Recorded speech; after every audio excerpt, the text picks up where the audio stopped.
Ana Abaya and welcome to Storytime. Today, I'll share with you a writer from Mindanao who writes a strong and real story, Antonio Enriquez. Let's start! Antonio Enriquez is a writer from Zamboanga, Mindanao. He writes stories about people and life in Mindanao. He shows the cultures, problems, and feelings of people through his books.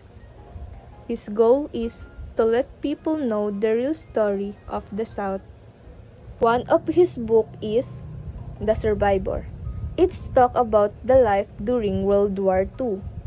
The story is deep and full of emotion. Another book is Subanons. It shared the life of an indigenous group in Mindanao. It's helped readers understand their world and their struggles. His books are special because they are honest, they show real problems and culture. His story makes readers think and feel. That's why many people remember his work. Why should we care? Because stories from the past help us understand today. We can learn from this writer.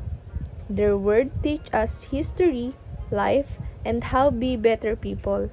That's it for the story time. Let's keep reading and learning from great writers like Antonio Enriquez. Thanks for listening.